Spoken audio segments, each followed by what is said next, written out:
안녕하십니까 여러분. 오늘도 5회째 리얼 토크쇼 액션 지금부터 시작하도록 하겠습니다. 저는 사회를 맡은 김상옥이라고 합니다. 반갑습니다. 네, 오늘도 토크쇼 액션이 5회를 맞이했는데요. 오늘 또 귀한 5대 캡틴님을 또 소개해 드리도록 하겠습니다. 이창하 대표님이시고요.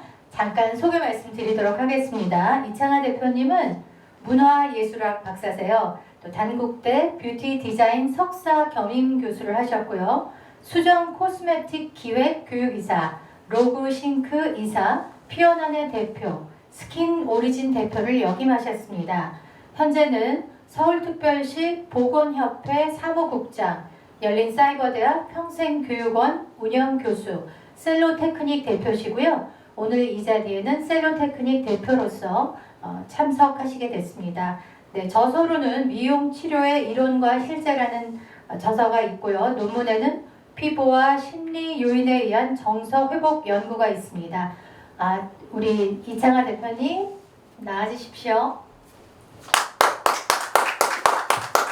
네, 안녕하세요. 네, 대표님 오늘 만나 뵙게 돼서 반갑습니다. 오늘 어떤 주제로 이야기 나눠주실 건가요? 네, 저는 K-뷰티 미래를 꿈꾸다라는 주제를 갖고 제가 경험한 여러 가지 이야기들을 여러분들과 함께 나누고 싶습니다. 네, 그러면 지금부터 또 강연 부탁드리도록 하겠습니다. 네, 안녕하세요. 소개받은 캡틴 이창하입니다. 오늘 이런 좋은 자리에 초대해 주셔서 너무 감사드리고요. 저에게 강연 시간을 20분 주셨어요. 저는 K-뷰티 미래를 꿈꾸다라는 주제를 가지고 제가 경험한 것들을 여러분들과 함께 얘기를 나눠볼까 합니다. 일단 K-뷰티를 이해하시려면 한류라는 개념을 조금 배경 지식을 갖고 계시면 이해가 쉬우실 것 같아요. 그래서 한류에 대해서 말씀을 드리겠습니다. 한국민족문화대백과 사전에서는요, 한류를 대한민국의 문화 콘텐츠, 문화 요소들이 아시아를 중심으로 전 세계로 펼쳐나가서 소비되는 것을 한류라고 정의를 하고 있습니다. 여기 한류에는 과거에 일본으로 수출한 겨울연가, 그리고 요즘의 BTS 열풍 등이 있습니다. 그래서 한류에는 K-뷰티뿐만이 아니고 K-팝, K-드라마, K-시네마, K-푸드 등 아주 여러 가지들이 한류를 이끌어가고 있습니다. 여기서 K-뷰티는 단순히 드라마나 팝, 영화를 소비하는 것이 아니고요. 이 컨텐츠 안에 녹아있는 뷰티라는 요소, 즉 여주인공이 메이크업이라든가 헤어스타일링, 패션, 피부 이런 것들, 아이돌들이 메이크업, 아이돌들이 헤어스타일링을 따라하는 것들을 얘기를 하는데요. 여기서 K-뷰티의 가장 중요한 것은 이런 단순 소비에서 넘어서서 그 여주인공, 여배우들을 모방하고 화장품에 관심을 갖고 그 트렌드를 같이 참여하려고 하는 욕구가 생기는 것을 얘기를 합니다.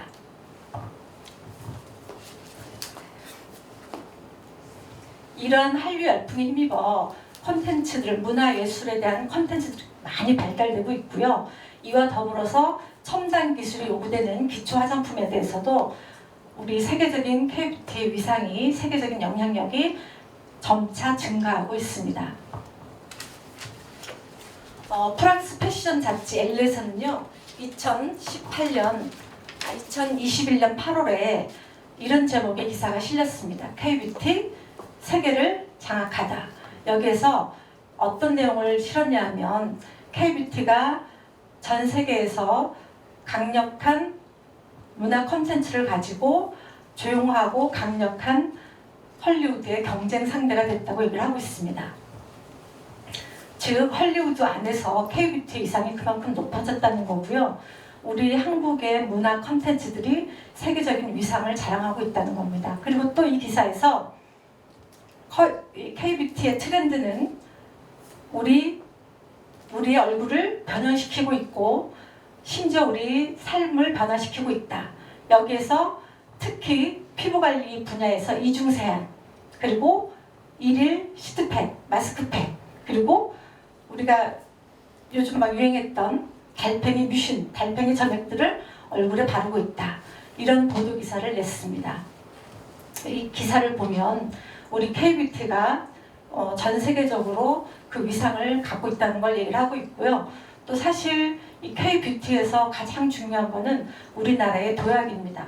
우리나라는 현재 화장품 수출 국가 4위로 우뚝 올라섰습니다. 사실은 이 4위로 올라가는데 가장 견인 역할을 한 거는 K-뷰티라는 이 부분이죠. K-뷰티에 대해서 설명할 때 2008년 피부 미용사 자격증 신설을 꼭 얘기할 수가 있는데요. 2008년도에 우리나라에서 처음으로 피부 미용사 자격증이 신설됐습니다. 그리고 2009년 여성 일자리 창출을 위한 강화 방안으로 미용산업의 강화 방안이 발표됐고 2012년 뷰티산업진흥법이 개정되기도 했습니다. 근데 저는 제가 K-뷰티 미래를 꿈꾸다라는 주제로 지금 여러분하고 얘기를 나누고 있잖아요. 1996년 제가 30살 때였었어요. 피부관리사 자격이 신설되기 전에 저는 스킨업이라는 상호로 피부관리실을 처음 오픈하고 운영하게 되었습니다. 이때 지금은 자격이 있어야 영업을 할 수 있지만 이때는 화장품 도소매로 사업자 신고를 하면 누구든지 피부관리실을 할 수가 있었습니다. 하지만 이때에도 피부에 대한 이해, 화장품에 대한 이해는 아주 필요한 부분이기도 했습니다. 그리고 제가 피부관리실을 오랫동안 하다가 제 삶의 변화가 좀 있어서 2009년 피부관리실 전문 화장품 회사에서 일을 하게 됐습니다. 제가 여기서 화장품을 기획하고 피부관리 새로운 프로그램을 개발하고 전국의 많은 원장들을 대상으로 제가 교육하는 일을 했는데요. 이때 또 제가 그동안 피부관리실을 오랫동안 하면서 익힌 기술, 정보, 학습된 이런 것들을 통해서 제가 제 경험을 통해서 새로운 아이디어를 만들어낸 시기가 되었습니다. 일례로 제가 이 회사에 입사한 지 얼마 되지 않아서 최고 경영자 되시는 분께서 저를 제품 창고로 데려가셨습니다. 그리고 저를 보면서 저기 이사 저 제품들이 이제 곧 유효기간이 다 되고 있어. 저거를 뭔가 어떻게 활용할 수 있는 방안을 좀 연구했으면 좋겠는데 자네가 좀 한번 좀 고민해 봤으면 좋겠어. 이런 이야기를 하셨습니다. 저는 글쎄 저걸 어떻게 하면 좋을까? 어떤 책임감 또 나의 어떤 실력을 좀 발휘해야지 이런 우쭐함 이런 것들이 있어서 좀 고민을 했죠.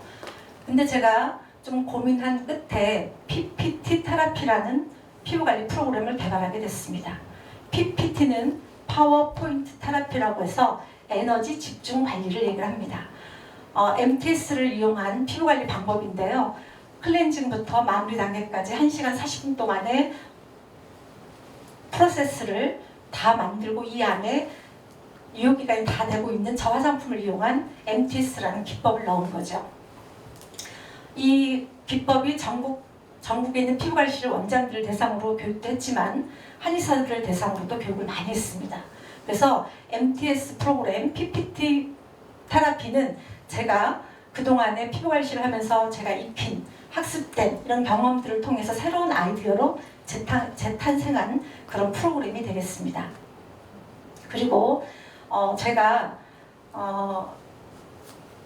이러는 가운데 어떤 제 직업에 대한 열정을 좀 더 강화시키고 또 미래에 대한 좀 더 나은 미래를 준비하기 위해서 늦게 대학원 공부를 시작하게 되었습니다.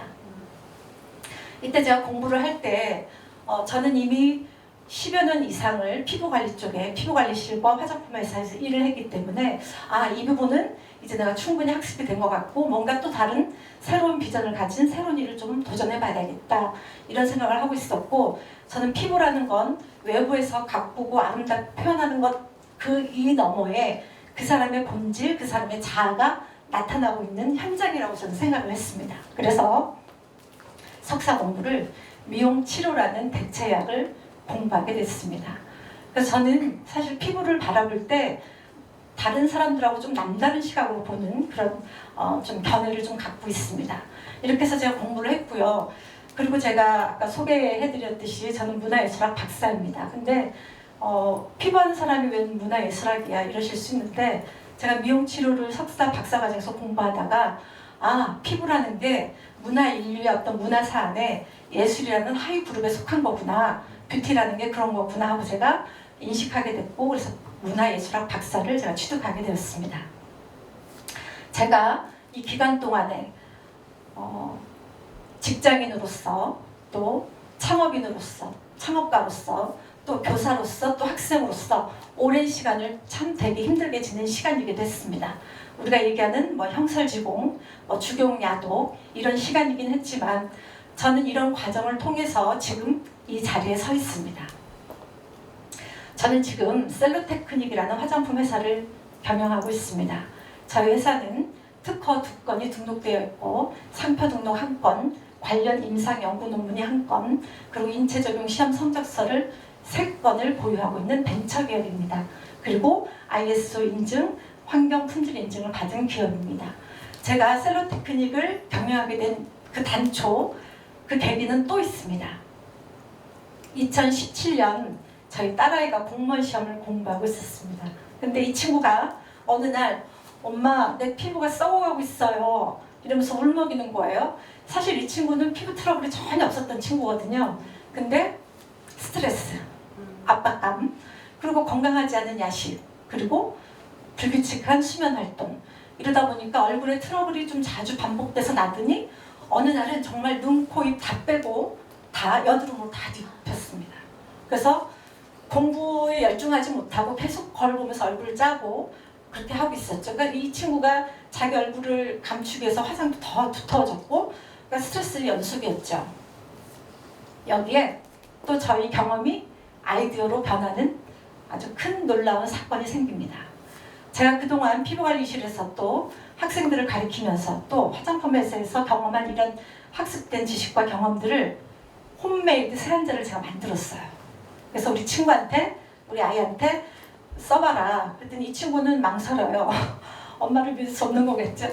네. 근데 이 친구가 제가 강력하게 사용하기를 권해서 이 친구가 쓰기 시작했습니다. 근데 며칠이 지나면서 피부가 조금 안정화되고 또 몇 주일이 지나면서 5개 있던 것들이 하나, 2개로 줄어들기 시작하면서 한 2, 3개월 지났더니 정말 건강한 피부로 회복이 되고 있었습니다. 저는 아주 놀라운 경험을 한 거죠. 이게 2017년도 일이었거든요. 그래서 2017년도 12월에 이 놀라운 경험을 갖고 특허 출원을 해야 되겠다. 그리고 특허 출원을 하게 됐습니다. 자, 여러분, 특허는요, 놀라운 연구 능력, 실적이 있거나 어떤 기술을 구현하는 실력이 있어야 된다고 생각하시잖아요. 근데 특허는 자기가 경험한 아이디어를 새로 각색하고 연출하는 과정을 거치면 누구든지 할 수 있습니다. 저도 사실 그렇게 해서 특허를 내게 된 거거든요. 자, 이렇게 특허를 내고 2017년도에 좀 시간이 좀 지났습니다. 물론 그 사이에 우리 딸아이는 공무원이 됐어요. 자, 2019년도에 생활발명 코리아라는 공모전이 있습니다. 근데 이 공모전은 그 전부터도 있었던 공모전이에요. 저는 제가 특허를 출원했기 때문에 제가 갖고 있는 특허를 갖고 뭔가 할 수 있는 일이 있을까 탐색하다가 이 생활발명 코리아 특허청하고 여성경제인협회에서 만들고 있는 이 공모전이 있는 것을 알게 됐어요. 그래서 과감하게 도전을 합니다. 여기 공모전에 제가 서류 심사하고 또 2차 또 대면 발표하고 이럴 때 2차 대면 발표할 때 제가 우리 아이한테 또 그 2년 동안 많은 임상을 거친 동안에 그 핸드메이드 세안제 그리고 공장에 의뢰해서 만드는 시제품들이 이만큼 한 보따리가 됐었어요. 그거를 들고 갔습니다. 제가 특허 출원은 2017년도에 했지만 2년 동안 그동안 많은 수없이 많은 사람들 대상으로 내가 이렇게 임상을 했노라. 근데 실제로 이런 효과가 있더라. 그리고 내가 2019년도에 이 관련 연구 논문을 발표했다. 이렇게 했죠. 그래서 대면 발표에서 저를 선택해 줬습니다. 제가 거기서 시제품을 개발할 수 있는 비용 1,000만 원을 제가 받게 됐어요. 큰 돈이죠. 그래서 이거를 계기로 해서 제가 2019년도에 10월에 셀로테크닉이라는 화장품 회사를 창업하게 됐습니다. 제가 여러분들께 말씀드리고 싶은 거는 저는 우리 딸아이 때문에 특허를 내게 됐고 그 특허로 인해서 창업을 하게 됐습니다. 근데 이 창업하는 과정이 1년 만에 된 건 아니에요. 특허도 2017년도에 출원했지만 실제로는 2019년, 2021년 이렇게 해서 나눠서 특허가 등록이 됐습니다. 그러면 어떤 일을 하시든지 간에 당장의 결과를 바라고 당장의 어떤 성과를 바라고 여러분들 만약에 일을 하신다면 금방 지치고 포기하게 되실 거예요. 제가 2017년 이후부터 또는 그 전에 1996년도부터 제가 뷰티라는 업종에 발을 담그면서 무수히 많은 기간 동안에 제가 미용산업 현장에 있으면서 제가 경험한 모든 학습된 이런 것들을 어느 순간에 그런 경험들이 새로운 아이디어로 재탄생하는 과정을 거쳤기 때문에 제가 오늘 이 자리에 있게 된 겁니다. 그래서 저는 오늘 이 강연을 이제 의뢰를 받으면서 여러분들께 어떤 말씀을 드리면 여러분들께서 어떤 좀 더 적극적으로 취업 활동을 하거나 어떤 창업 활동을 하거나 자기 개발을 할 수 있을까 제가 고민을 했는데요. 저는 20여 년 동안 피부 미용 산업 현장에 있으면서 피부관리실에서 여드름 때문에 고통받는 많은 학생들을 경험했고요. 또 피부 전문 화장품 회사에서 프로그램을 개발했던 경험이 있고요. 또 학생들을 가리키고 또 그런 과정들을 거치면서 제가 학습된 어떤 경험들이 있고요. 이런 경험을 통해서 특허를 내게 됐고 이 특허를 또 경험으로 제가 창업을 하게 된 겁니다. 그러면 여러분 보세요. 우리가 인생을 살면서 경험이라는 건 시간에 따라서 층층이 퇴적이 되는 거예요. 그렇죠? 그럼 제가 1996년부터 한 단 한 단 쌓아 올린 퇴적된 것들이 어느 순간에 임계점이 딱 다다르면 새로운 아이디어로 재탄생하게 되고 그 아이디어가 다시 또 경험이 퇴적이 돼서 어떤 일정한 순간이 되면 또 다른 아이디어로 재탄생하는 거죠. 저는 실제 경험하고 지금 이 자리에 있습니다. 그래서 저는 K-뷰티 미래를 꿈꾸다라는 주제로 여러분들과 말씀을 나누고 있는데 사실은 저도 뷰티 분야의 일을 할 거라고는 생각을 한 적이 없었어요.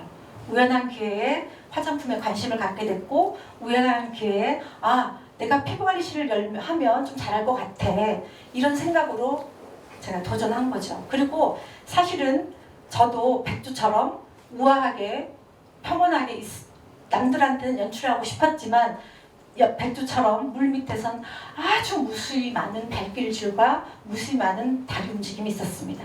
제가 피부관리실 오픈하고 나서도 끊임없이 정말 주경야독의 시간이 계속 있었습니다. 낮에는 그 일을 하지만 밤에는 나보다 선배인 전문가를 찾아가서 학습하고 또 어떤 자료들을 탐색해서 또 공부하고 이런 시간들이 많았었습니다.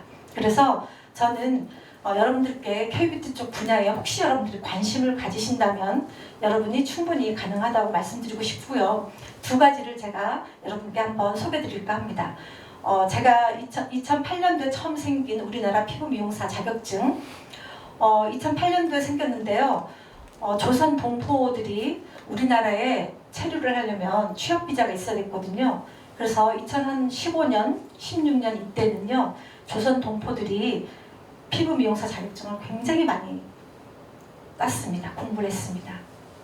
그래서 혹시 여러분들이 뷰티 분야에 관심이 있으신 분들은 조선족 동포들도 공부해서 그 시험을 보는데 여러분이라고 못할 건 없잖아요. 그리고 이 피부 미용사 자격은 대한민국 국민이면 누구나 응시 가능합니다. 그리고 공부하고 나면 만약에 그 자격을 여러분들이 만약에 취득하게 되면 여러분들이 할 수 있는 업무 분야가 너무너무 많습니다. 실제로 현장에서 고객 서비스를 할 수도 있고요. 저처럼 화장품 회사에서 또 다른 어떤 어드바이스 역할을 할 수 있는 그런 전문가가 될 수도 있고요. 그래서 여러분들이 기회가 되신다면 좀 관심을 가져주셨으면 좋겠고요. 그리고 2015년 화장품법이 개정되면서 맞춤 화장품 제조 관리사라는 자격이 신설됐습니다. 이 자격은요, 약사들한테도 아주 인기가 있습니다. 약사들이 약국을 개설하면 옆에 건강식품 코너들이 따로 있어요. 근데 여기에 약사들이 맞춤 화장품을 판매하고 싶은 겁니다. 그래서 약사들이 굉장히 많이 좋아하는 자격 중에 하나입니다. 그래서 맞춤 제조 화장품은 2015년도에 화장품법이 개정되면서 피부 타입별, 개인별 맞춤 화장품이 개념이 정리가 됐고 지금은 벌써 몇 차례 시험이 진행이 되고 있습니다. 그러면 이 맞춤 화장품 제조 조제 관리사는 어떤 일을 할까요?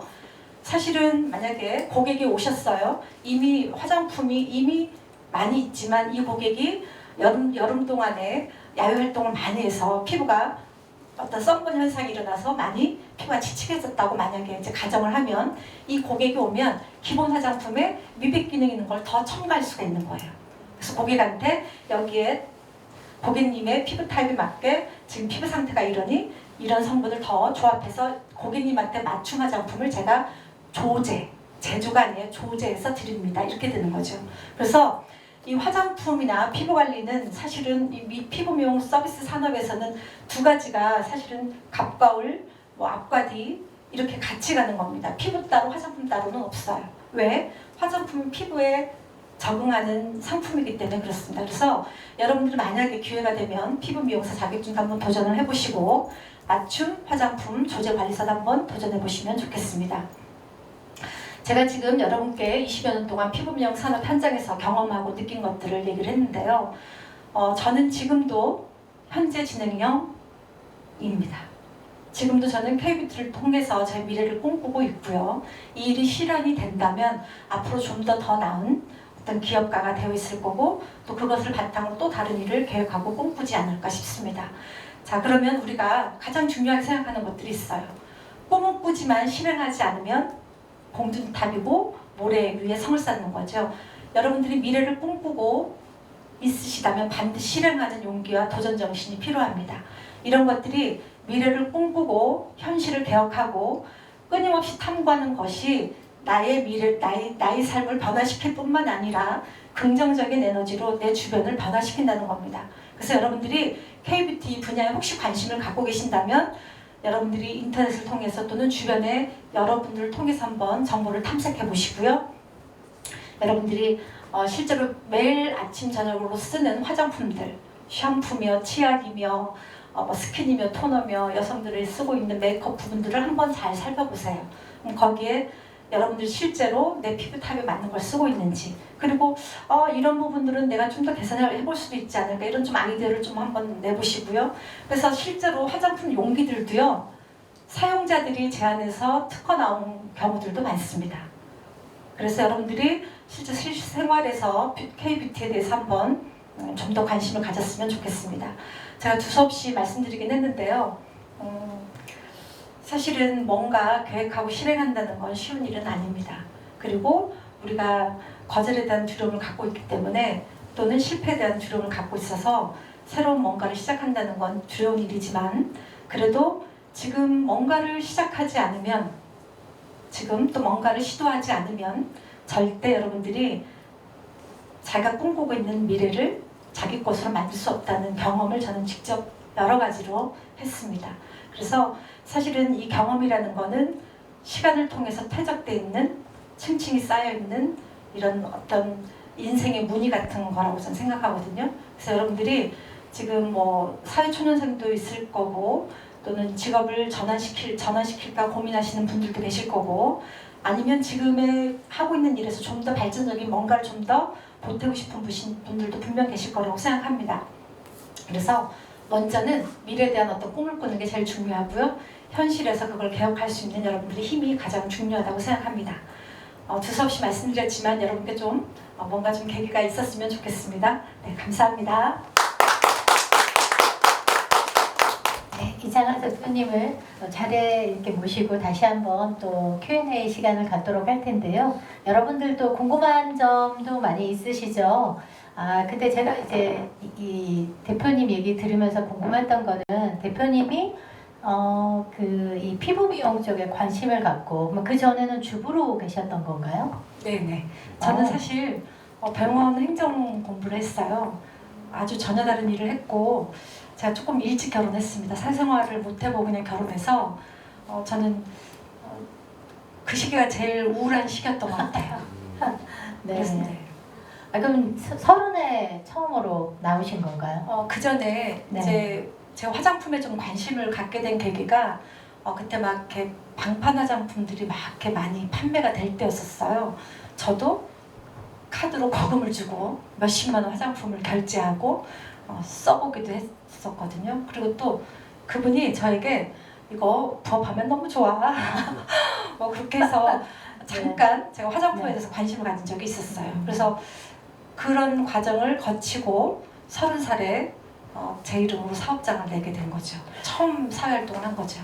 근데 많은 사람들이 무언가에 잠깐 이제 마음이 갈 수는 있는데 그걸 가지고 내가 뭐 오랫동안 관심을 가졌던 것도 아닌데 그 사업장을 낸다는 건 참 어렵지 않나요? 그쵸. 저는 좀 별달랐던 것 같아요. 그리고 아까 제가 말씀드렸던 것처럼 그 시절이 제 인생에서 가장 우울했다고 말씀드렸잖아요. 네. 저는 뭔가 하면 참 잘할 수 있을 것 같은데 나는 뭐 이것도 할 수 있을 것 같은데 근데 그런 기회가 저한테는 없었던 거예요. 그리고 그때는 직업의 다양성도 별로 없었어요. 그래서 제가 관심 있는 분야였고 해서 아주 용기 하나로만 갖고 오픈을 했습니다. 맞아요. 우리 젊을 땐 용기 하나는 또 있지 않습니까? 젊음이 있으면 패기가 있기 때문에 뭐라도 해보신 거네요. 관심에만 머물지 않고 그게 중요한 것 같으네요. 네, 맞습니다. 네. 그래서 저는요 피부 관리 방법을 모르잖아요. 화장품에 대해서 책으로 배운 거는 있어요. 그래서 정말 이렇게 많은 돈을 주는 피부 관리사를 채용을 하고 저는 손님 상담을 했어요.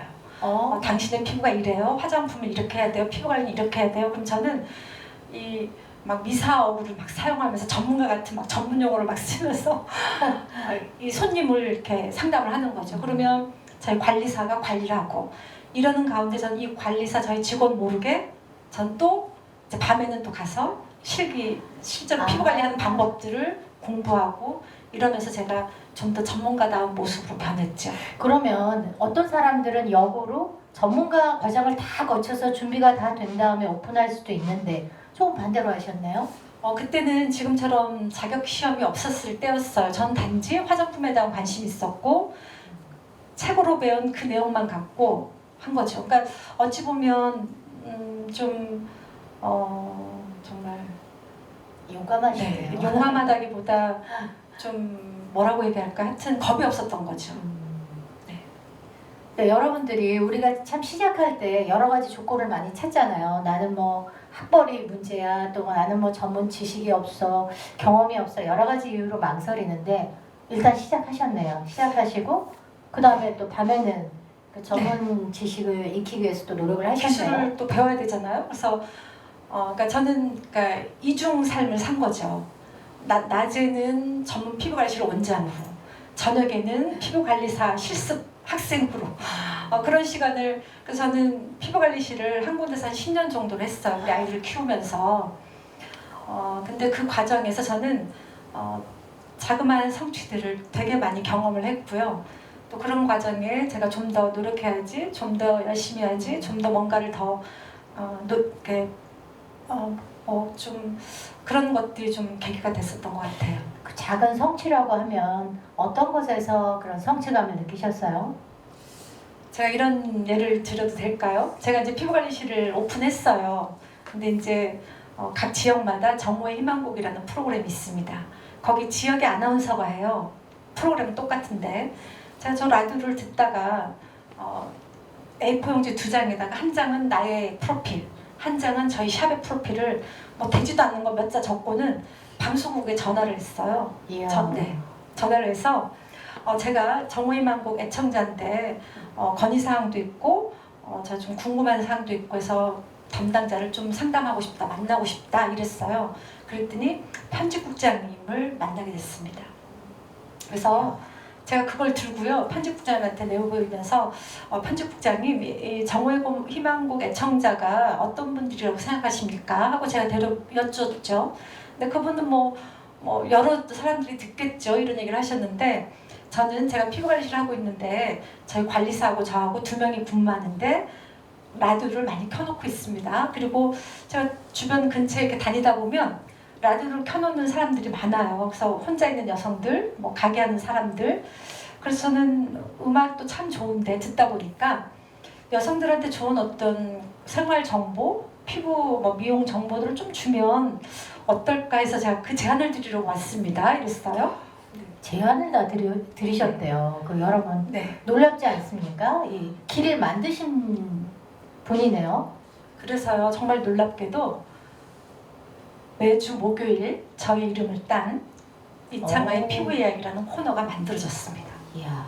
그럼 저는 Q&A를 제가 만들어서 가요.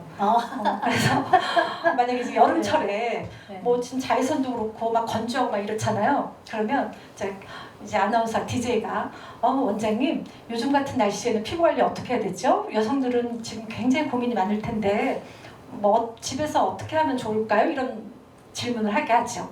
그러고 나면 저는 또 뭐 이래요 저래요 또 막 대답하고요. 그래서 그러고 나서는 또 저희 관리실에 쿠폰을 또 선물로 또 한 장을 드리기도 하고요.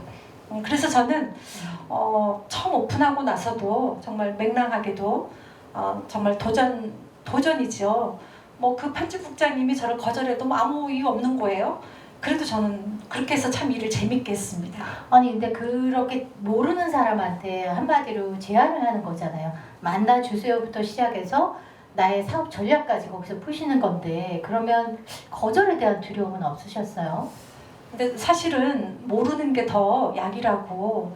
제가 사회 경험을 안 했잖아요. 못 했잖아요. 직장 생활을 못 하고 결혼과 출산, 육아 생활을 하다 보니까 그래서 사실은 사회의 그 냉정함이라든가 이런 것들 잘 몰랐던 것 같아요. 그냥 내가 하고 싶으면 하면 되지. 또 내가 또 저의 기본 생각은 일은 나도 이뤘고 남도 이루어야 된다는 기본적인 전 생각을 갖고 있었어요.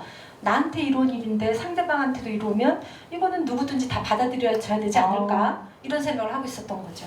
네, 진짜 긍정의 마인드 아닙니까? 근데 들어보니까 나에게도 이렇고 상대한테도 이롭다면 지금 아까 들어보니까 제안을 받은 그분도 고객들한테 듣는 애청자들한테 그런 프로그램이 있다라고 제안해 준 게 오히려 고마울 수도 있을 것 같아요. 그렇죠. 그래서 저는 또 그 계기로 전화도 많이 받았습니다.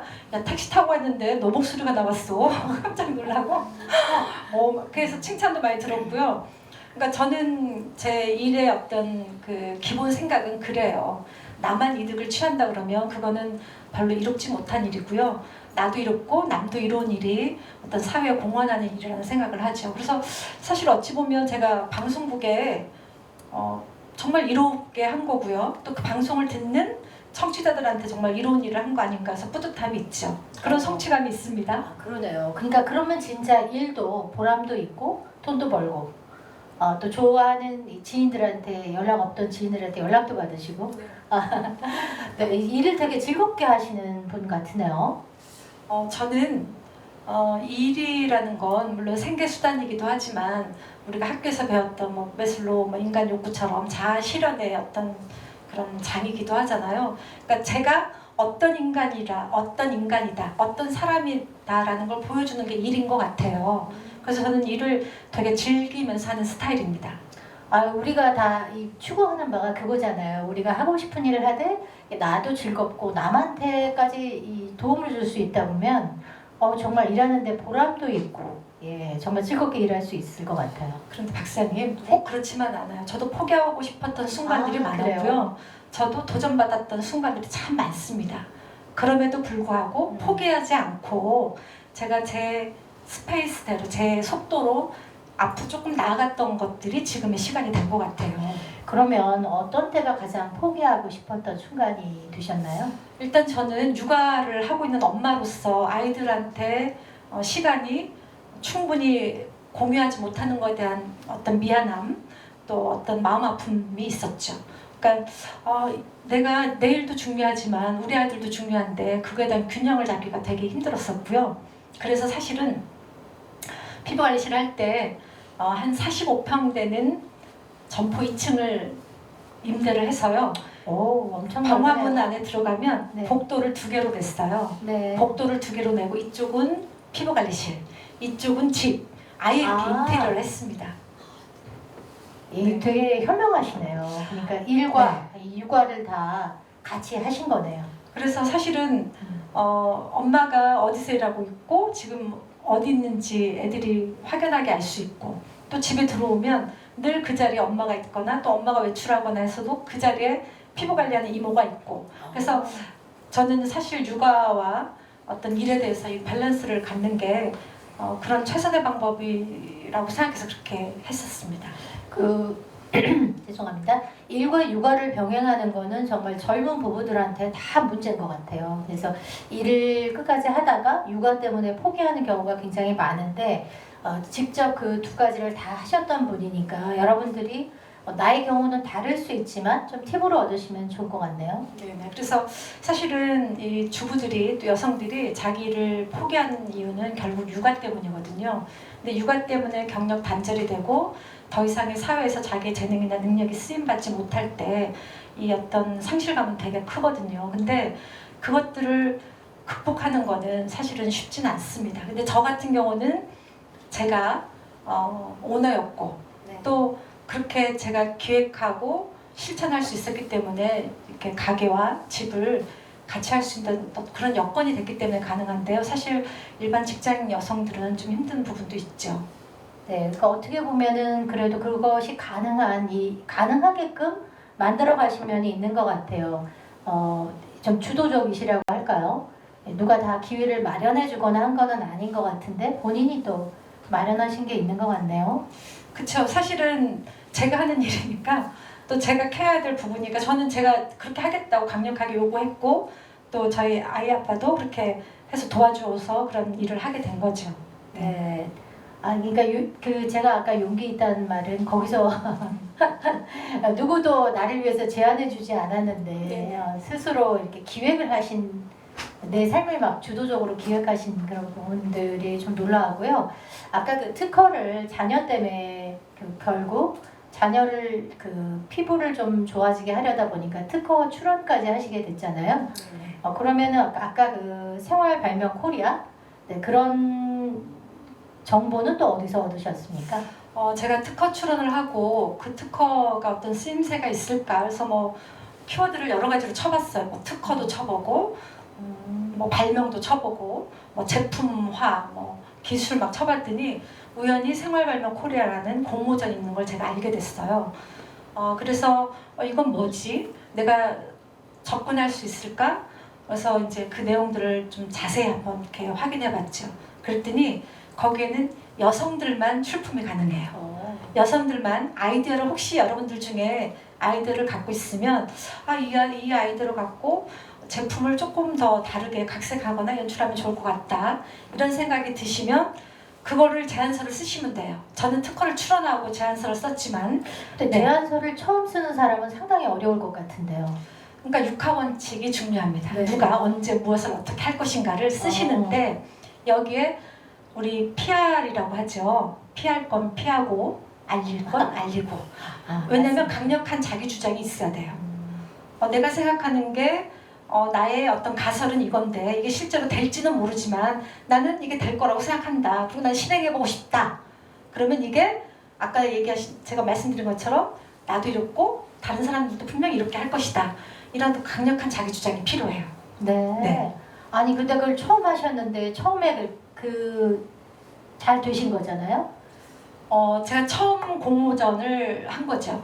근데 이제 사실은 제가 이게 2019년도의 일이잖아요. 제가 이미 1996년부터 이런 대중 앞에 얘기하거나 개인하고 어떤 상담이나 이런 과정들을 거쳐서 아마 그것도 가능하지 않았나 이런 생각이 들어요. 그리고 2017년도, 2019년도는 이미 제가 여러 가지 경험들을 해온 터라 그런 어떤 학습된 경험들이 그것들을 도전하게 하지 않았나 이런 생각이 듭니다. 그러면은 아직 그렇게 피부 관리 쪽으로 많은 관심을 가지고 입문한 사람이 아니라면 특허로 바로 하는 것은 쉽지는 않겠네요. 아니에요. 아니에요? 네, 아니에요. 자, 우리 특허는 뛰어난 연구 능력이 있거나 어떤 기술을 구현하는 능력이 있어야 된다고 여러분들은 생각하시잖아요. 사실 저도 그랬습니다. 그런데 여성발명 코리아에 가봤더니요. 젖병을 갖고 젖병이 각도를 좀 달리해서 아기들의 목 넘김이 좀 편하게 한다든가 또 빨래 건조대에 열풍기를 달아서 빨래가 장마철에 냄새 안 나지 않게 빨리 마르게 한다든가 그리고 뭐 창에 우리 지금 뭐 창문 에어컨 막 나와 있죠. 네.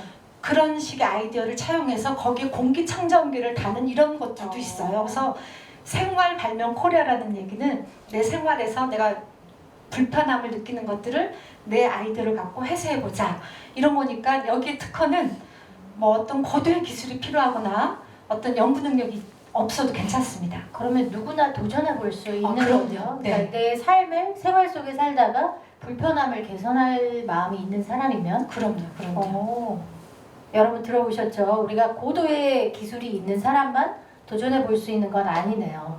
그럼요. 그래서 일례로 이 안경 줄 있죠? 액세서리 줄. 네네. 이것도 아마 특허 등록이 돼 있을 거예요. 그래서 이런 사소한 한 가지들 이런 것들에서 여러분들이 지금 하고 있는 일 중에 내가 좀 불편감을 느끼는 거를 좀 개선해보자. 이럴 때 아이디어가 각색되고 연출되는 거고요. 또 여러분들이 지금 하시는 일 중에 내가 좀 더 진보적으로 좀 생각해서 좀 더 어떤 기술적으로 좀 더 해보고 싶다 이러면 또 그게 특허가 될 수 있는 부분이 충분히 있습니다. 네, 그러면 특허는 그런 식으로 되고요. 또 그게 이제 상품화까지 되신 거잖아요. 그 회사까지 네. 창업하셨는데. 네. 저는요 지금 여기 혹시 이 방송을 듣고 계시는 청년 또는 중년들이 계시면 제가 드리고 싶은 말씀이 있어요. 제가 2019년도에 여성발명 코리아에서 제가 공모전에 선정이 돼서 시제품을 만들 수 있는 1,000만 원의 상금을 받았잖아요. 이게 시드머니가 됐어요. 그리고 그러면 내가 이걸 갖고 어떻게 사업을 해볼까? 또 요새 인터넷 정보가 너무 좋지 않습니까? 거기다 막 창업 막 계속 키워드를 검색을 해봤어요. 그랬더니 우리나라가 선진국이 맞긴 맞아요. 지금 여러분들 청년들요 지원 사업 너무너무 많습니다. 내가 이 아이디어를 갖고 창업하겠다. 정부에서 많이 밀어줘요. 저요 2019년도에 10월에 셀로테크닉이라는 회사를 창업했잖아요. 우리 창업 중소기업 벤처기업에서 제가 저 창업하겠습니다. 저 이런 아이디어 있어요. 저 창업할 수 있게 돈 좀 주세요. 사업 제안서를 또 썼어요, 제가. 네네. 그래서 1차 서류 통과하고 2차 그래 당신 아이디어 조금 내가 듣고 싶어 와봐. 그래서 여기 평가위원들이 한 7, 8명이 앉아 계세요.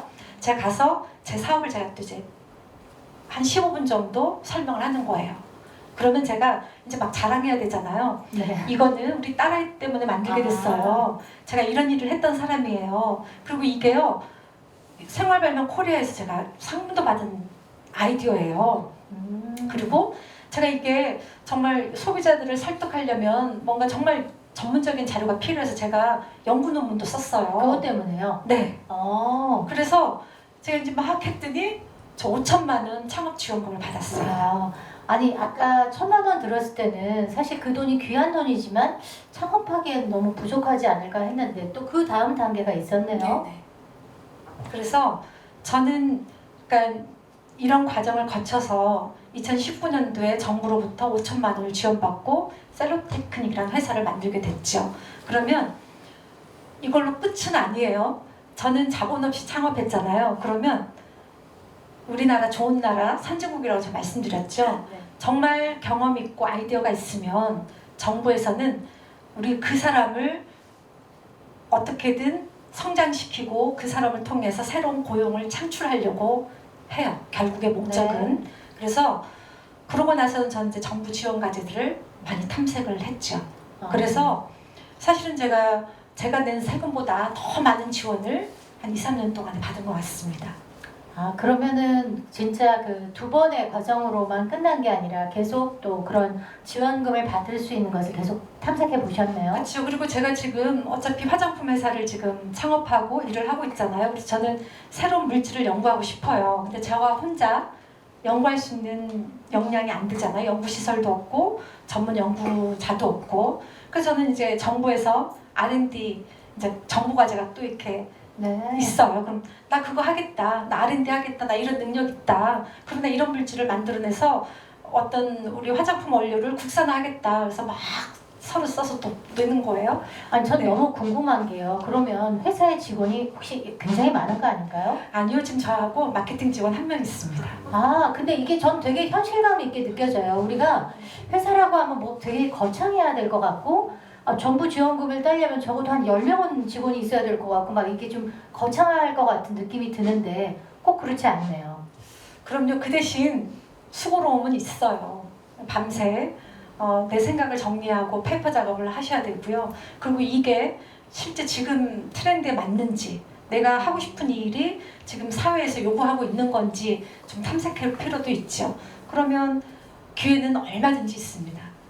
아니 정부 지원 자금을 그렇게 받는데 그거는 해야 되지 않을까요, 여러분? 그것도 안 하면 안 될 것 같습니다. 그래서 실례로요. 청년 창업 지원들이 별다른 거 없어요. 나는 농산물을 국산화한 그러니까 토종 원료만 갖고 나는 식당을 하겠다. 이것도 창업 대상이 돼요. 그래요? 나는 수입 원료를 쓰지 않고 우리 토종 원료만을 활용한 정말 우리 한국식 어떤 음식을 나는 만들어서 팔겠다. 이것도 창업 지원 대상이 됩니다. 그래서 우리 청년들이요, 자기가 공부하고 자기가 경험한 이거에 갇혀 있지 마시고 주변에 사람들이 무슨 일을 하고 있는지 한번 보시고, 저 일을 내가 해도 될까?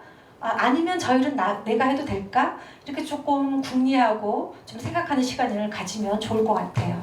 그러면 아까 그 주제를 K-뷰티 미래를 꿈꾸다로 하셨는데 K-뷰티의 그 전망이 밝습니까? 그럼요. 지금 우리 K-뷰티 제가 아까 말씀드렸잖아요. 우리 한류라는 게요. 지금 BTS 열풍 어마어마하죠. 그리고 뭐 우리 여배우 요새 박은빈 양이 아주 떴던데. 그 친구는 지금 국내에서 활동하고 있는 배우고요. 네. 얼마 전에 우리 조연상 받은 누구죠? 우리 나이 많은 배우. 네. 갑자기 생각이 안 네. 나네요. 이제 사실은 우리 K-뷰티나 K-팝, K-드라마, K-푸드는요. 정말 여러분들 상상을 넘어섭니다. 뭐 터키까지, 저기 네팔까지 정말 전 지구적으로 이 K 한류라는 이 트렌드가요.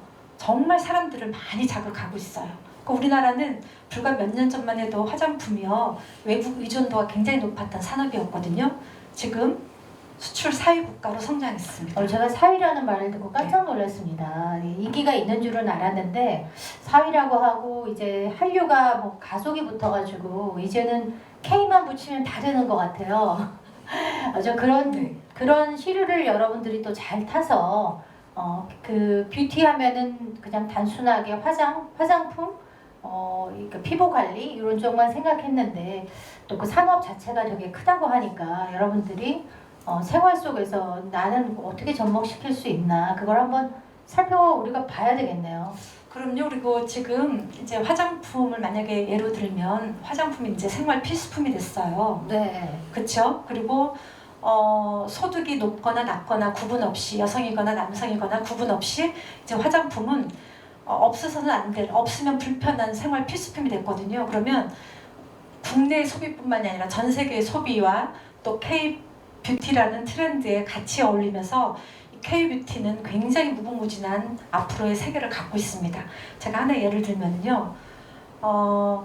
중국에서 매년 한국식 피부 관리를 배우러 오는 학생들이 몇 명이나 있을 것 같으세요? 중국에서요? 네. 글쎄요. 정식 통계는 없지만 연 5만 명 이상이 넘는 5만 명 이상이요? 네. 그리고 지금 베트남, 필리핀, 동남아시아 어떨 것 같으세요? 그 얘기 들으니까 엄청 많을 것 같은데요. 지금 K-뷰티가 네. 피부 미용 산업뿐만이 아니라 화장품 산업, 뭐 헤어 스타일링 산업, 네. 패션샵까지 같이 엮어지면서 만약에 여러분들이 이 K-뷰티에 조금 관심을 가지면 정말 진로는 많이 열려 있어요. 그리고 하시고 싶은 일도 되게 많을 겁니다. 예를 들면 저는 뭐 K-뷰티 하면은 생각나는 게 피부랑 뭐 이런 거밖에 없어가지고 패션까지는 알겠는데 그 장이 넓게 펼쳐져 있다 그래도 도대체 뭐 어떤 게 있는지 사실 잘 모르는데 예를 들어서 조금 설명해 주시면. 그러면 어떨까요? 우리 여기 지금 여기 이사장님께서 컬러 테라피를 하고 계시죠? 그쵸? 그러면 우리가 뭐 웜톤 얘기하고 쿨톤 얘기하고 하잖아요. 여기서 맞춤 화장품 조제 관리사가 적용이 될 수 있어요. 왜? 우리가 메이크업을 할 때 만약 웜톤을 하든지 쿨톤을 할 것인가, 뭐 립스틱을 색깔을 정할 때 이 사람의 개인별 피부 타입별 맞춤 색상이 가는 거예요. 네, 거기에 퍼스널 컬러가 들어간 네. 거네요. 그러면 이것도 K-뷰티 또 새로운 어떤 직종이 또 만들어지는 거죠. 사업분이 또 형성되는 거고요. 또 만약에 피부가 지금 피부는 화장품, 피부 관리 기능, 여기 디바이스, 병원 프로그램 엄청 많잖아요. 네. 만약에 K-뷰티 하면 우리 중국에서 우리나라에 성형하러 오는 사람은 연 몇 명이나 될까요? 글쎄요. 여러분 강남 압구정동 가보시거나 가보시면 이쪽 라인 다 성형외과예요. 네, 그러면 맞아요. 이 사람들 의료 관광을 옵니다. 의료 관광. 네. 그러면 이 중국 사람들이 와서 우리 드라마에 나온 여배우 사진을 들고 오거나 K-팝 스타들의 어떤 사진을 들고 와서 나 눈 이렇게 만들어주세요. 코 이렇게 만들어주세요. 이 사람들이 이렇게 와요. 그러면 만약에 여러분들이 K-뷰티에 좀 관심을 갖고 있으면 이런 성형외과에서도 내가 뭐 피부 관리를 하거나 수술하거나 이게 아니라 이런 사람들을 상대로 상담원 역할도 할 수 있어요. 상담원요? 네, 그걸 네. 코디네이터라고 얘기를 하거든요. 아, 네. 이 사람은 이미 그러네요. 서비스를 받으러 온 고객인데 네. 이 사람한테 어떤 마음의 안심을 시키고 이 서비스에 신뢰를 주고 이 사람은 뭐 이 정도의 수준의 돈을 지출하려고 왔는데 이 코디네이터가 좀 더 많은 비용을 지출할 수 있게끔 좀 이렇게 푸시업을 하는 거죠. 그러니까 그것도 역시 정말 K-뷰티에 관심이 있어야지 네, 할 수 그럼요. 있는 직업이네요. 네, 그래서 여러분들 이 K-뷰티 쪽 분야에 일은 정말 다양하고 또 개발할 수 있는 여지도 너무너무 많습니다. 그래서 혹시 망설이거나 네. 또 뭐 두려움 가질 필요는 없을 것 같고요. 우리나라 성형 미용 산업이 아마 세계 1, 2 이상은 될걸요? 아, 네. 그렇군요. 네네. 그러면은 지금 그 대표님이 박사님이기도 하시잖아요. 문화예술학 박사시거든요. 그런데 이제 K-뷰티 쪽 일을 하신단 말이에요. 그러니까 여러분 중에 나는 전공을 하지 않았어라고 생각하는 분이 있으실 수 있는데 문은 다 두드리는 사람한테 열려 있다는 이야기네요. 그럼요. 관심이고요. 네네. 여러분 조금 더 용기가 생기지 않나요? 우리가 직업을 생각할 때 되게 막막하게 느껴지는데 이렇게 실제로 경험을 하고 도전하고 또 회사가 꼭 클 필요는 없지만 그 회사에 내가 오너가 돼서 내가 원하는 방향으로 끌고 갈 수 있다는 거, 또 그 방향성이 맞으면 굉장히 또 보람까지 느낄 수 있으니까. 그럼요. 제가 그 특허를 받은 게 세안제 조성물 특허예요. 그러니까 세안제에 어떤 조성물로 어떤 기술을 발휘한다 이런 특허인데요. 저희 딸아이 때문에 제가 개발하게 됐잖아요. 지금 그 아크네 엑시트 폼 클렌징이라고 상품명이 이렇게 나와 있는데 실제로 여드름은요 많은 시간과 많은 비용을 필요로 해요. 병원에 가면 내가 여드름 때문에 만약에 우리 자녀가 병원에 간다 그러면 몇백만 원은 지출하셔야 돼요. 내가 여드름 때문에 피부관리실 간다 정말 몇백만 원은 지출하셔야 될 각오를 하셔야 돼요. 그리고 그만큼의 시간이 필요로 해요. 근데 그렇다고 해서 꼭 여드름이 100% 치료된다 이러지는 못해요. 개인적인 어떤 차이가 있기 때문에. 근데 저는요 제가 저하고 저희 직원 한 명이 일하는데 제가 아까 일이 나도 이렇고 남도 이루어야 된다고 했잖아요.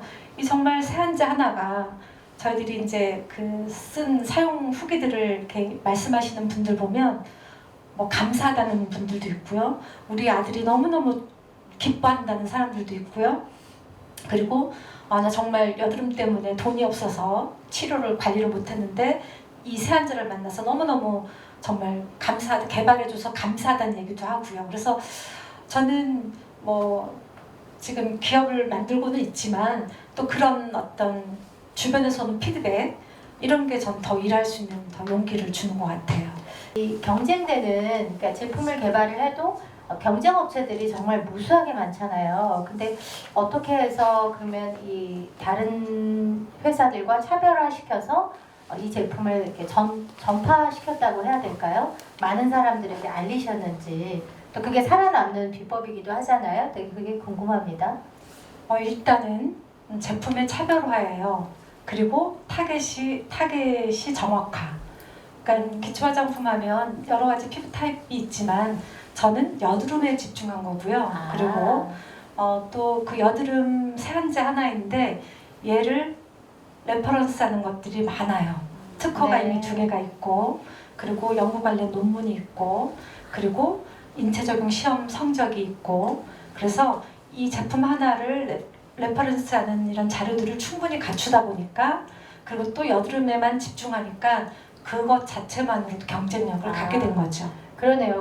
여러분들이 제품 개발은 무수히 많이 이루어지고 있고 우리나라만 해도 화장품 회사가 엄청 많잖아요. 그런데 여드름에 관련해서는 정말 자신할 수 있는 제품을 만드신 거네요. 그게 비법이네요. 아니 사실 여러분들 컴퓨터에 인터넷에 여드름 세안제 이렇게 검색해 보시면 수만 가지 제품이 떠요. 그래요? 네네. 수만 가지 제품이 있는데 또 그 성분들을 또 자세히 살펴보면 A하고 또 A- 같고 A가 또 A2- 같고 좀 비슷비슷하거든요.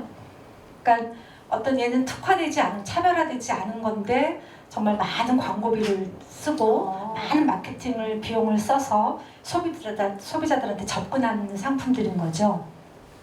근데 사실 저희는 마케팅 활동을 별로 하진 않았습니다. 근데 제가 한 거라곤 2019년도에 시제품 지원을 받으면서 제가 학교에 후원을 했어요. 학교예요? 어느 네. 학교예요? 제주도에 고등학교 한 군데, 고등학교. 서울에 중학교 한 군데에서 각각 20명씩 1년간 제가 후원을 했습니다. 아, 그랬군요. 그러니까 써보고 직접 느끼게 한 거네요. 그러니까 이제 학교에 공문을 보내서 내가 이런 사람인데 제가 도전 정신은 끝내주잖아요. 아, 정말 끝납니다. 학교에 제가 공문을 내가 이런 사람인데 이런 제품이 있고 이 제품 이런 제품이다. 학생들 중에 돈이 없어서 여드름을 치료하지 못하는 학생들이 혹시 있다면 추천해달라. 네. 내가 1년 동안 이 친구 후원하겠다. 이랬죠. 그래서 공문을 보내고 학교장에 승인을 받고 또 학부모들한테 동의서까지 다 받고 그리고 학생들을 후원했죠. 근데 저는 이 후원하는 과정에 제가 얻은 건 무엇이었을까요? 무한 신뢰? 아니요. 아주 많은 상당한 인상들이에요. 아, 그렇군요. 그렇죠. 그리고 또 어떤 친구들은 요구하지 않았는데 사진을 보내와요.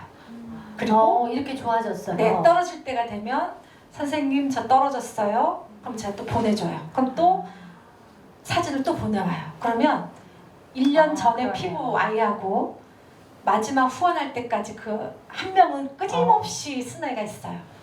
정말 1년 딱 지나고 나서는요. 정말 삶은 달걀 껍질 벗겨놓은 것처럼 얼마나 예뻐졌는지 몰라요. 여러분 꼭 써보고 싶지 않습니까? 그래서 저는 제품의 차별화가 첫 번째 마케팅의 성공이었다고 얘기를 하고요. 그리고 아까 얘기했던 후원하는 과정들을 통해서 간접적인 마케팅의 효과를 좀 얻었다고 생각이 들고요. 그리고 제품에 대한 레퍼런스를 좀 강화시켰다는 거. 그게 좀 저한테 그래도 시장에 그 수많은 상품들 중에 살아남을 수 있지 않았나 이렇게 생각을 합니다. 그래서 실제로 지금 이 제품이요. 피부관리실에서도 판매하고 있고요. 병원에서도 판매하고 있습니다. 네. 많은 참고가 되셨기를 바랍니다. 근데 저는 또 궁금한 게 우리가 창업을 하면서 그 회사를 유지하려면 물론 직원이 많지 않으면은 조금 유지하는데 좀 용이할 것 같긴 하지만 또 수입 면에서 예전에 피부관리실을 같이 운영하셨을 때 하고 지금 창업을 해서 회사를 운영하시면서는 어떤 차이가 있나요? 제가 재무제표를 좀 말씀드릴까요? 네, 제가 피부관리실을 할 때는요. 교통이 좋은 데 있어야 되고 일단 샵이 그리고 내부가 아주 현대적으로 아주 미적 감각을 갖게 인테리어가 돼야 되고 그리고 거기에 상주하는 직원이 있어야 되고 그쵸? 그러면 창업하려면 기본 억 단위는 기본입니다. 그럴 것 같아요. 네, 그러면 이 억 단위를 투자하고 성공할 수 있느냐? 그것도 만만치 않아요. 왜? 경쟁이 치열하기 때문에. 그래서 제가 과거에 제가 96년도에 창업했을 때 그리고 중간에 또 창업했을 때 지금 창업했을 때 비교해보면 지금은요. 제가 한국폴리텍대학의 창업교육센터에 사무실을 갖고 있어요. 네. 거기도 정부 지원이 나오는 정말 너무 사업장입니다. 이용을 잘하고 계신데요. 그리고 제가 거기서 사업을 할 때 저는 필요한 기자재들 뭐 이런 것들만 싹 세팅하고 처음 한 3, 4개월은 저 혼자 일했어요. 그리고 제가 아까 우리 정부의 지원이 참 많다고 했잖아요. 그런 창업교육센터의 인큐베이터 역할을 해주는 거예요. 거기서가. 그래서요. 직원 일자리 창출이라고 해서 직원의 급여를 지원받습니다. 제가. 아니 이렇게 좋은 제도가 있단 말입니까? 네. 그러면 제가 제 사업장이 한국폴리텍대학 있잖아요. 그 주소지가 인천 부평구로 돼 있어요. 그러면 인천에 거주하는 만 39세 이하의 청년은 제가 고용하면요. 이 사람의 급여를 지원해줘요. 그게 2년 동안 가능합니다.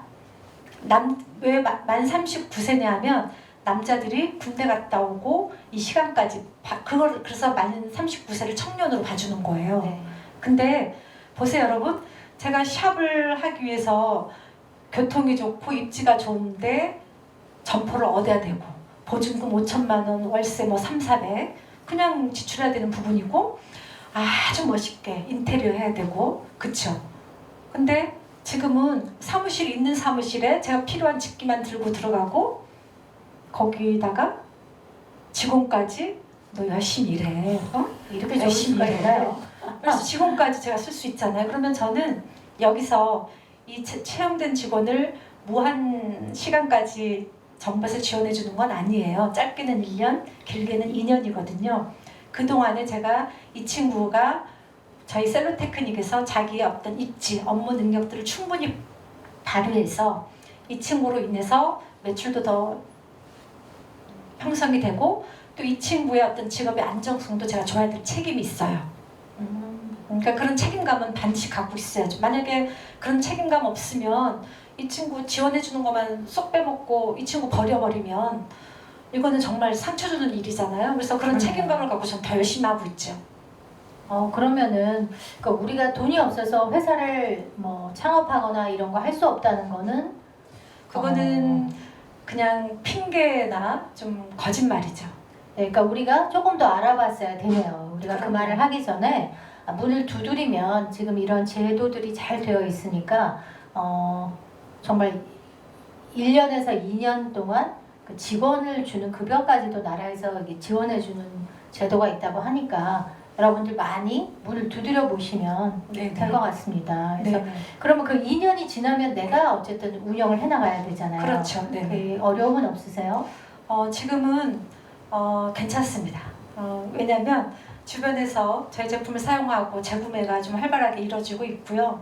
그리고 지금 8월 말 9월 초가 되면 이제 레이저 블링 시리즈라고 해서 아까는 여드름 타깃으로 한 제한적인 제품이고요. 이제 우리처럼 이제 갱년기 여성들, 갱년기 이제 여성들, 네. 노화에 이제 네. 이제 계단을 올라가고 있는 이런 여성들, 남성들을 위한 레이저 블링은 레이저와 에이블의 합성어예요. 네. 마치 레이저처럼 우리가 병원 가서 마치 레이저를 받은 것처럼 피부를 예쁘게 건강하게 가꿔준다. 그래서 제가 그렇게 이름을 지었습니다. 그거 쓰면 그렇게 되나요? 네. 네. 제가 이런 말씀 드려도 될까요? 네. 제가 2017년도부터 여드름 세안제를 개발하면서 저도 같이 썼어요. 그 세안제를. 아까 제가 박사님께 말씀드렸는데 저는 고향이 제주도거든요. 그래서 이 야외 활동을 좀 어릴 때는 제가 좀 이렇게 왈가닥이었던 것 같아요. 그래서 빼빼 마르고 아주 까무잡잡한 좀 깜순이 같은 어린 시절의 저였어요. 그래서 언니가 목탕 가면 때라고 얼마나 피가 나게 밀었는지 몰라요. 근데 이 피부라는 거는요, 이 환경에 따라서 또 나이에 따라서 건강 상태에 따라서 많이 영향을 받아요. 근데 제가 레이저 블링 이 시리즈를 개발하게 된 것도 그 세안제를 조성물 특허를 받으면서 그 특허의 자신감이 제가 있는 거예요. 그래서 하여튼 그렇게 해서 지금 개발해서 나오고 있습니다. 그러니까 이 지금 피부에 이 그 외모를 떠나서 더 그 다음 단계가 피부라고 하거든요. 예, 우리가 피부에 관심이 없는 사람은 아무도 없을 것 같아요. 그렇죠. 남성분들도 한국 남성분들이 특히 피부에 관심이 많으셔서 제가 알고 있는 친구들은 군대에서도 1일 1팩을 한다는 얘기를 제가 들었거든요. 그래서 아까 LA에서 KBT의 어떤 그 세계 지배력을 얘기를 했잖아요. 거기 또 이런 기사도 있어요. 그 대한민국의 한류의 트렌드 탓으로 아까 얘기했던 1일 1팩, 네. 이중세안요 사실 우리나라에서 만들어진 개념이에요. 아 진짜요? 네. 오. 그리고 뭐 1일 1팩도 그렇고요. 그래서 우리 피부라는 건 사실은 그 사람의 이 얼굴이라는 건 우리가 옛날에 뭐 보이지 않는 명암이라고 얘기를 했잖아요. 그 사람이 어떤 심리적으로 안정이 돼 있는지 또 하는 일이 안정됐는지가 얼굴로 다 드러난다고 얘기하잖아요. 그리고 또 인간의 욕망 가운데 하나는 젊고 건강하기를 원해요. 내 나이보다 더 젊어 보이기를 원하거든요. 그래서 전 세계인들이 한국의 화장품을 좋아하는 이유가 있어요. 전 세계 어느 나라의 사람들하고 비교했을 때 우리 한국인의 남성 여성이 절대적으로 젊어 보여요. 절대적으로 만약에 네, 맞아요. 우리 50대, 우리 50세하고 미국의 50세하고 나란히 서서 피부나 체형이나 어떤 외모적인 것들을 종합 평가해 보면 우리 한국 사람들이 5, 6세 이상 어리게 나옵니다. 그래서 K뷰티에 더 열광하는 거예요. 아, 한국 사람들 대체 뭘 하는 거야 얼굴에? 아, 저 사람 아니 정말 왜 이렇게 이쁜 거야? 그 더 열광하는 거죠. 그러니까 그 얘기는 이쪽이 굉장히 전도 유망하다. 네, K뷰티의 미래가 밝다고 해석하면 되겠네요. 그럼요. 네. 아, 그러니까 여러분들 오늘 아마 궁금했던 것들 많이 있으셨을 텐데요. 그 꿈을 꿔볼 수 있는 것 같아요. 내가 지금 가진 게 없어도 전문 지식이 없어도 물론 지금 대표님은 전문 지식을 나중에라도 갖추기 위해서 끊임없이 노력하셨다는 점이 있었고 이 도전하다가 안 돼도 아마 끝까지 해보신 것 같은 그래서 아마 이 자리에 계신 게 아닌가 싶거든요. 네, 맞습니까? 네. 그럼요. 저는 사실 아까 제가 늦게 공부를 시작했잖아요. 그래서 뭐 엄마로서 또 직장인으로서 또는 창업가로서 학생으로서 교수로서 1인 3역했던 시간이 되게 많이 길고 오랬어요. 네, 힘들었기도 했고요. 근데 사실은 저는 좀 멋진 사람이 되고 싶었거든요. 좀 잘난 척하는 사람이 되고 싶었어요. 그래서 그런 것들이 그런 시간들을 견디게 한 힘이었던 것 같아요. 아, 네. 네. 멋진 사람이 되고 싶으셨는데 어떻게 꿈을 이루신 것 같으세요?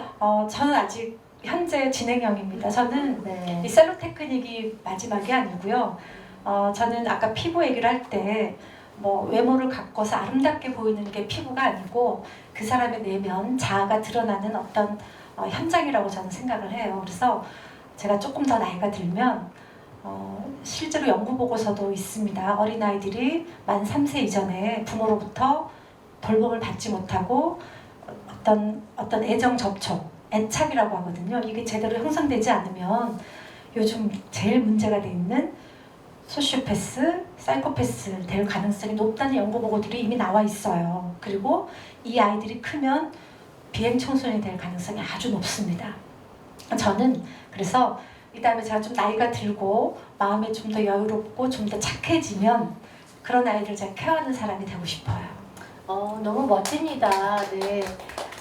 우리가 그 직업을 돈을 버는 수단으로만 생각하는 것이 아니라 나의 그 멋진 꿈, 나에게도 유익하고 남에게도 유익한 이로운 그 비전을 가지고 힘든 것도 이겨내시고 그 꿈을 향해서 달려가고 계시네요. 그럼요. 제가 한 7, 80세가 돼서 뭐 호구 할머니는 아니지만 네.